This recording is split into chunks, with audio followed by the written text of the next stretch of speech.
పిల్లలు ఎప్పుడు సమానం అంటారు. నా దృష్టిలో అది ఒక ఒక మిత్. అలా ఎప్పుడు ఉండదు. ఎవరో ఒకళ్ళ మీద కొంచెం ఒక పావు కిలో ఎక్కువ ఉంటుంది. అలా మీ ముగ్గురు పిల్లల్లో రామ్ గోపాల్ వర్మ గారి మీద మీకు ఏమైనా ప్రేమ ఎక్కువ ఉంటుందా? కాదు, నా ముగ్గురు సమానం.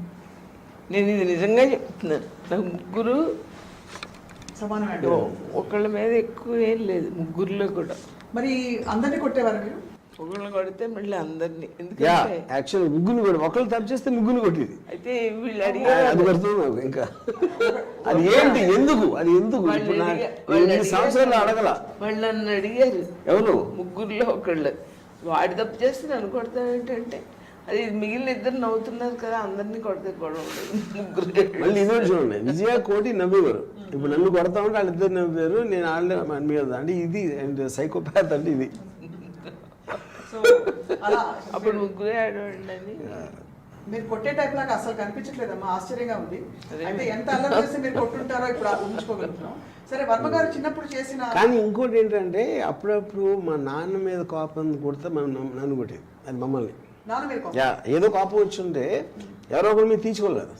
కాదు, 7 years ఏజ్లో ఏమన్నాడంటే, అమ్మ నువ్వు నిజంగా నేను తప్పు చేశానని కాదు, నీకు వేరే ఏదో మనసులో పెట్టుకుని కొడుతున్నా అన్నాడు.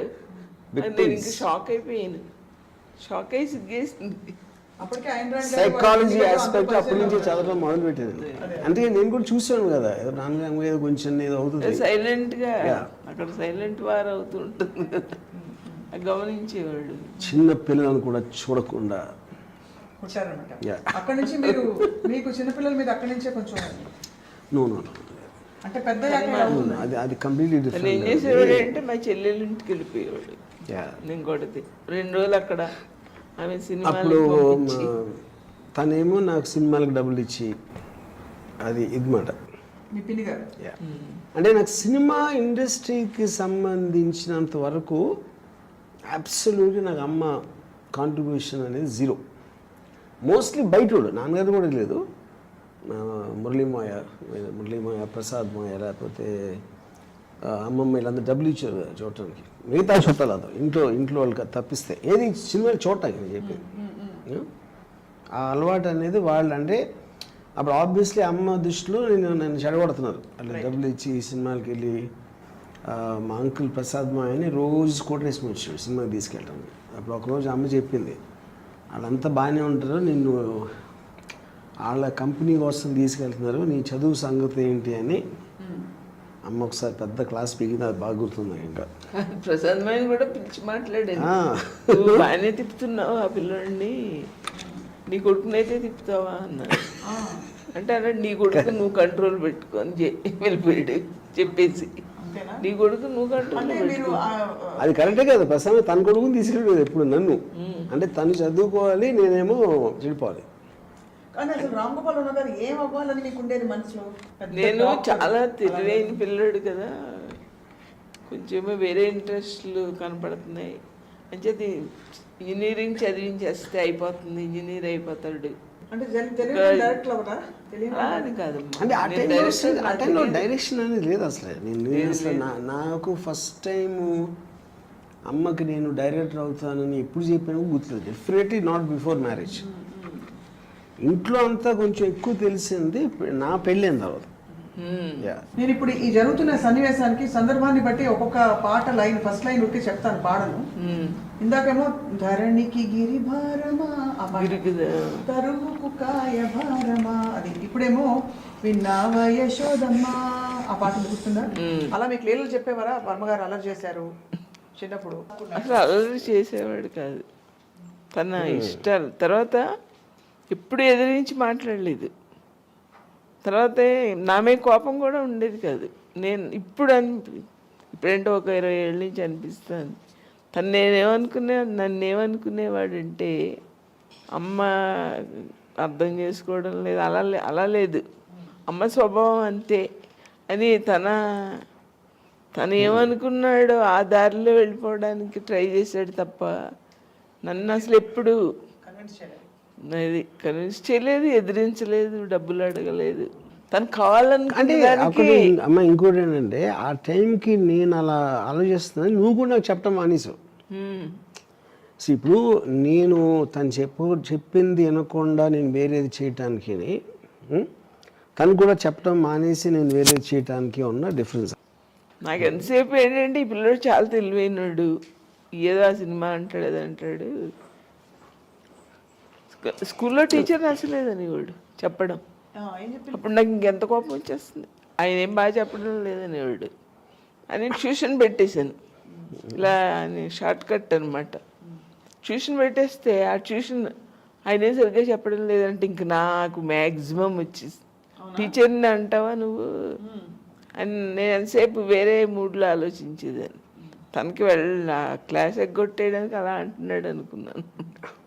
పాపం ఈ చిన్న నాకు ఇప్పుడు ఆ టైం నుంచి కూడా ఇప్పుడు అవతల పర్సన్ నుంచి నాకు ఏదో ఒక కాంట్రిబ్యూషన్ రావట్లేదు అంటే నా టైం అంతా వేస్ట్ అయిపోయినట్టు నాకు చిరాకు వచ్చేసింది. అదే వచ్చి చెప్పాను నాకు. ఆ టీచర్కి ఏమీ తెలియదు, ఆడు నాకేంటి చెప్పేదని. సో అది ఆబ్వియస్లీ ఆ టైంలో పిల్లవాడు వచ్చి టీచర్ కన్నా నాకు ఎక్కువ తెలుసా నేను అనకపోవచ్చు, but I'm not feeling any worth అని.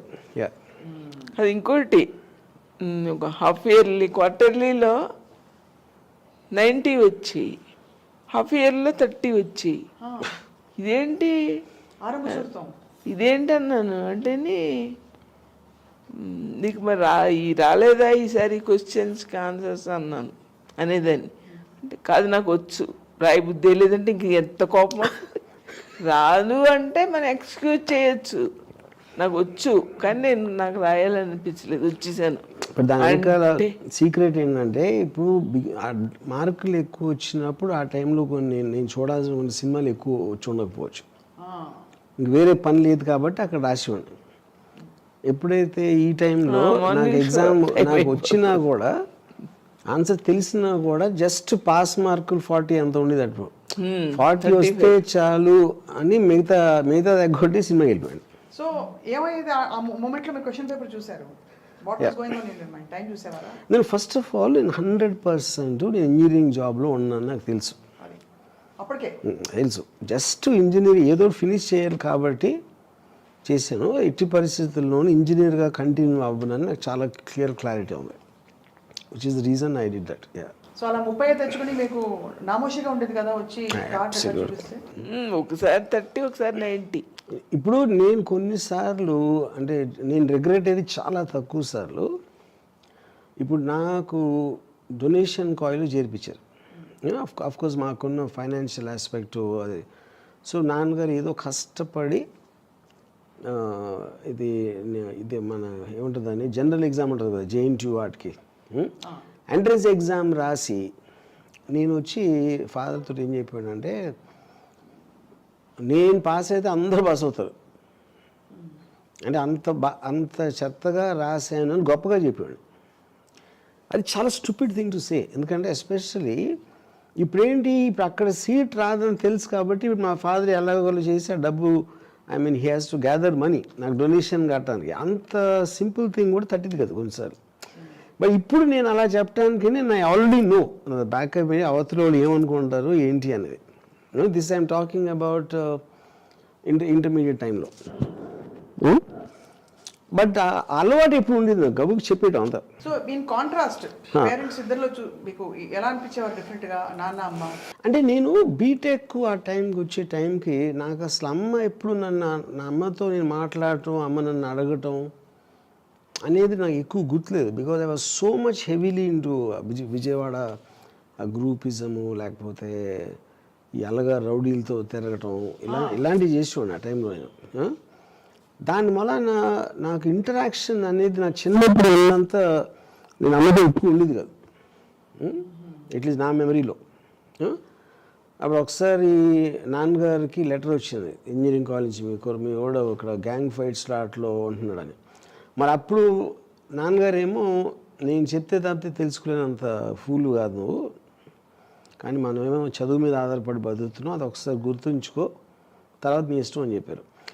మరి అమ్మ నాన్న దాని గురించి నేను మాట్లాడే తెలియదు. నేను కృష్ణరాజు గారిని మీరు వెళ్ళి మాట్లాడరండి ప్రిన్సిపాల్తో, లెటర్ వచ్చింది కదా అంటే నేను వెళ్ళి అక్కడ చేతులు కట్టుకుని నా కొడుకు గురించి చెప్పాలా, వాడికి మనం చెప్పకపోతే తెలియంది ఏం లేదు, నేను వెళ్ళను తర్వాత కాలేజ్ ప్రిన్సిపాల్ మా ఫాదర్ ఫ్రెండ్స్. ఆయనకి స్టేషన్లో ఏదో కనపడ్డారంట మా నాన్నగారు. అయితే మీ మనవడు ఇలాగ రావడం లేదు క్లాసెస్కి, సరిగ్గా లెటర్ వచ్చింది. మళ్ళీ మా నాన్నగారికి ఆయన కనపడారు. మా నాన్నగారు వచ్చి చెప్పారు, అమ్మ ఇలా ప్రిన్సిపాల్ చెప్పారు సరిగ్గా క్లాసెస్కి వెళ్ళడం లేదంట. అంటే అవును మాకు లెటర్ వచ్చిందని అని చెప్పాను. చెప్తే నేను రాము గురించి అంత సీరియస్గా ఏం చేస్తాడో అని ఉండేది కాదు. పూర్తి చేసి వస్తాడులే అని, అది చాలు నాకు. పూర్తి చేసి వస్తే జాబ్ వచ్చేస్తుంది కదా. అప్పుడు వాయా మీడియాగా మురళీమని పంపారు కాలేజ్కి. యా, మురళీమయ వచ్చాడు. అప్పుడు ఆ రోజు రాత్రి ఇద్దరం కలిసి ఒక క్యాబరే బార్గీలో, నేను మురళీమయ. యా, నేను తీసుకెళ్ళాను. మీరు తీసుకెళ్ళారు కూడా. కానీ ఎప్పుడు ఏంటంటే డబ్బులు ఆడలేదు, గొడవ చేయలేదు, కోపం రైట్ ఏమి ఉండేది కాదు. జనరల్గా పిల్లలు ఏదో ఒకటి గొడవ చేస్తారు కదా, ఇవ్వకపోతే ఎలాగా మీరు అని అసలు ఎప్పుడు అడగలేదు. ఏదైనా ఇస్తే తీసుకునేవాడు తప్ప నాకు డబ్బులు కావాలి అని ఎదిరించడం, గొడవ చేయడం. మీకు అయితే డబ్బులు ఎలా వచ్చేవి రామప్పలమ్మ గారు? ఏవో ఖర్చులు మోస్ట్గా అది ఒకటేమో 100% రిలేటివ్, మా వరలక్ష్మి గారి అమ్మ సిస్టరు, లేకపోతే మా గ్రాండ్ మదరు, లేకపోతే 3-4 సోర్సెస్. సో ఇది కాకుండా నా ఫ్రెండ్స్. ఇప్పుడు నేను ఏం చేసేవాడిని అంటే, నాన్నగారు 400 రూపాయలు పంపారు నెలకి. అది మెస్ బిల్లు ఇలాంటివన్నీ ఫస్ట్ 2 డేస్లో అయిపోయేది. మిగతా 28 డేస్ అలాగే వెళ్ళిపోతుండేది. అప్పుడు ఒకసారి నాకు గుర్తుంది, ఒక ఫ్రెండ్ అన్నాడు, రాంగపై వెళ్తాం మనం సినిమాకి వెళ్ళి అక్కడి నుంచి అలంకార్ రెస్టారెంట్కి వెళ్దాం అన్నాడు. నా దగ్గర డబ్బులు ఏమన్నా అంటే అదే అదే అదే పర్లేదు అన్నాడు. అంటే నేను మాటిమాటికి నువ్వు ఇస్తున్నావు అంటే, నీకు ఇట్లేదు, నీ కంపెనీ కోసం ఇస్తున్నా అన్నాడు. అది యా కరెక్ట్. అది మీరు ఒకలాగా చూస్తే ఇప్పుడు నాకు ఎవరైనా డబ్బులు ఎందుకు ఇస్తారు, నేను సినిమా చేస్తూ ఉంటుంది, నా కోసం లేదు కదా నేను చేసే పనికి. సో అప్పుడు ఆడు నా కంపెనీకి వెళ్ళగట్టాడు ఆడితో వస్తే. యా, సో ఇప్పుడు నాకు అసలు ఎప్పుడైనా నాకు కావాల్సినప్పుడు డబ్బులు లేకపోవడం అనేది ఎప్పుడు జరగదు. ఏదో చేసి వస్తుంది అది నో. సో ఆ టైంలో మరి నేను ఎప్పుడు అందుకని 400 కన్నా ఎక్కువ కావాలని ఎప్పుడు అడగలేదు. ఇప్పుడు అడగలేదు.